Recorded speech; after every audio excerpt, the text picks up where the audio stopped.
तर इथे मी ही वाटी घेतलेली आहे। ह्या वाटीमध्ये आता मसाले करून घेणार आहे। तर मसाल्यांमध्ये 1 चमचा मिरची, 1 चमचा धणं जिरं, थोडीशी हळद आणि अर्धा चमचा आपल्याला गरम मसाला घ्यायचा आहे। आता 1 चमचा चाट मसाला घेऊन सगळे मसाले व्यवस्थित मिक्स करून घेतलेत। आता ह्या मिक्स केलेल्या मसाल्यांमध्ये थोडंसं पाणी घालायचं आहे आणि पाणी घालून व्यवस्थित हलवून मसाल्यांची आपल्याला पेस्ट करून घ्यायची। तर आता मसाल्यांची पेस्ट करून तयार झालेली आहे। इथे मी हे काळे चणे घेतलेले आहेत। चणे मी बाफून घेतलेले आहेत। चण्यांसंग इथे मूग पण मी बाफून घेतलेले आहे। मूग आपल्याला जास्त ओव्हरकुक करायचे नाही, थोडे खडेच राहून द्यायचे। तर आता इथे कढईमध्ये मी थोडंसं तेल टाकून घेतलं। तेल गरम झालं की राई घालायची। राई छान चटकली की याच्यामध्ये आपल्याला हिंग घालायचे।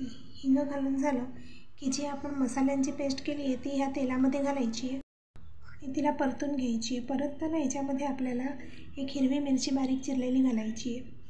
आता व्यवस्थितपणे मसाला आपला परतला गेलेला आहे। आता जे चणे आपण बाफून घेतलेत ते ह्या मसाल्यामध्ये घालायचे आणि मिक्स करून घ्यायचे। चणे मिक्स करून झाले। आता ह्याच्यामध्ये आपण जे मूग बाफून घेतलेत ते मूग पण आपण ह्याच्यामध्ये घालायचे। तर हे मूग कुकरमध्ये न बाफता मी एका वेगळ्या भांड्यामध्ये पाणी घालून बाफून घेतलेले होते, म्हणून ते असे अख्खेच राहिलेत। नाहीतर मग कुकरमध्ये एकदम गळून जातात। त्यामुळे आपल्याला मूग वेगळेच बाफून घ्यायचे। आता मूग आणि चणे आपल्याला एका वाडग्यामध्ये काढून घ्यायचे। आता हे फोडणी केलेले चणे आणि मूग घेतलेत त्याच्यामध्ये आपल्याला थोडंसं फरसाण घालायचं आहे। थोडेसे आपल्याला ते चणाचूर गरम येतात ते घालायचे आहेत। फरसाण आणि चणाचूर गरम मिक्स करून घ्यायचे।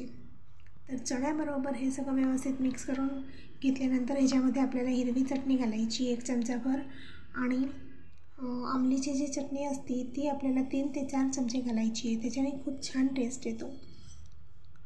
तर ह्या चटण्या घातल्यानंतर परत आणखीन एक वेळा छान मिक्स करून घेतलं आहे। तर आता सर्व करायच्या टायमाला एका प्लेटमध्ये आपण हे काढून घ्यायचं आणि त्याच्यावर बारीक चिरलेला कांदा, बारीक चिरलेला टोमॅटो, बारीक चिरलेली कोथिंबीर घालायची।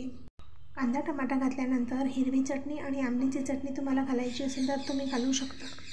मी घातलेली नाही आहे। आता सगळ्यात शेवट ह्याच्यावर एकदम बारीक शेव येते ती शेव घालायची। तर आता आपली ही पौष्टिक चाट तयार आहे। ही चण्याची चाट मूग टाकल्यामुळे आणखीन जास्त पौष्टिक होती। तर कधी स्वयंपाक करायचा कंटाळा आला तर तुम्ही ही चाट करून खाऊ शकता। झटपट होती आणि चवीला तर एकदम मस्त लागते। तर तुम्हाला माझी ही चण्याची चाट कशी वाटली?